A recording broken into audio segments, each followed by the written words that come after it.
Good afternoon, everybody. Good afternoon, Diva Naomi.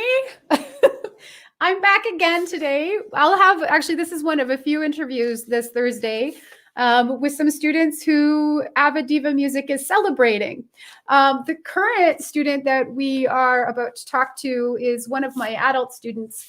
His name is Bryan Clarke, and the award that he is being awarded is a 5-year student plaque. I really appreciate that some of my students are a bit longer term, and I love to celebrate that. So let's talk to Bryan about why is he still taking voice lessons at AvidDiva Music. Bryan, here we are. Hello. Hello. I have you up against a brick wall, I see. Let's go. Let's talk about it. Just another brick in the wall. Oh, I love that song. Okay, so Bryan, let's talk a little bit about you. I'll just ask you the first question. We'll get into the conversation. Bryan and I like to talk. It's one of our things. Bryan, what has been your most memorable teaching moment with me over the years? The first lesson that I took as me, and as you, as me, myself, and I. Because tell me more. Yes, let you clarify for the people. The first time I met Naomi was when I went in with Kathy because we were going to do a duet. And who's Kathy? Kathy, my wife, my spouse. Yes, Kathy, and another AvidDiva student. Yes. Yes. And we were doing a duet. So I was there to do the duet with her. And it was after that in September of, 2015, that I decided I'm going to go and take lessons because I was very comfortable in that process with Kathy and yourself, and the rest is history. I remember that duet. So you came to this is when I was teaching out of my basement in Kensington. Right. And you came with Kathy there. And I remember you were just kind of like, I could tell you weren't super sure about the whole process. But then by the end, I remember you just being you had so many questions and you just wanted to know more. And that's when I think you booked a couple lessons for yourself. And then you decided, this is what I remember. Yeah, no, that was right. Yeah. I asked questions. There's no doubt about it. And I love it. You were hooked and you're still hooked, which is fantastic. More so than ever.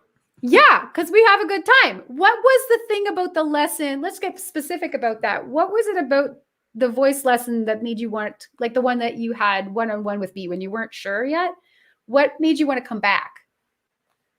Well, it was just very casual. I was comfortable. It was like we'd been doing it for previous years. I sensed no tension, and it was just fun, and we both liked to chat. Mm-hmm. Yes, we do. What singing experience did you have before you came to me? Well, the first one was I was voted the male with the best voice in grade 7 in Saskatoon. I did not know that. I also didn't know, and maybe I knew you were from Saskatoon, but I forgot. So we're both from Saskatchewan. There we go. Good. We are. Male with the best voice. Do you have did they give you a plaque for that? I think I got, I think there was either that or it was in the yearbook at the end of the year. Congratulations. That was the first exposure. And then in grade 7 also, or actually I moved in Queen Elizabeth. Yeah, so it was junior high in Saskatchewan. No, yes, it was the end of elementary school. We did HMS Pinafore, and a good friend of mine who I'm still very good friends with were both in that. And that was interesting. And then it wasn't until we got to Calgary and the kids, both the 3 boys, the middle one being Tim, tried out for youth singers. And that was back when he was grade 6. So that was 93. So I've been there 32 years sort of thing. But you joined when did you join the youth singers as a singer? When they started a Second Chance, which was the adult division, because a group of parents were sitting around talking, and Brian Bowman at the time, who was the general manager, we all said, wait a minute, these kids are singing great pop songs. Because when I was in school and that, it was only, you belonged to choirs, like the boys' choir, and it was all, yes, exactly. Where here was this group that was singing pop songs and had choreo and and we said, wait a minute, we want to be involved in this. So our first show was in the fall of, I can't remember the year, at the Engineered Air Theater. That was our very first show. So you were a part of making that happen. That's amazing. I didn't know that story. There was about 3 or 4 of us who were the founding members, effectively, of Second Chance. And I love the name. CHANTS. Yeah. Good old Second Chance with the Youth Singers of Calgary. You just got a heart. Somebody just gave you a little heart for that. Okay.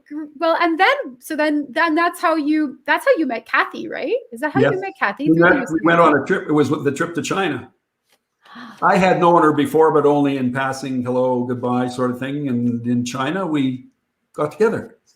Okay. So one of the things that the studio loves is like the two of you as a couple as well, and the duets that you do together and the specialness that you bring it's pretty special. So just throwing that out there. Thank you. What has been your favorite song that you've sung in your lessons? Oh, Pull Me Through by Jim Cuddy, where I played the piano. And what I remember is one of the parents came up and said I brought him to tears. After the recital, that was the June recital. Yeah. Right. Yeah. Yeah. You put in a lot of effort to learn how to chord and sing. Yeah. And I'd like to get back to that. I have to admit, that was really memorable. It was, yeah. We can absolutely do that. Thanks for throwing that in. Finally, how do you think taking voice lessons, like with the one-on-one voice lessons, has impacted you positively outside of the voice studio?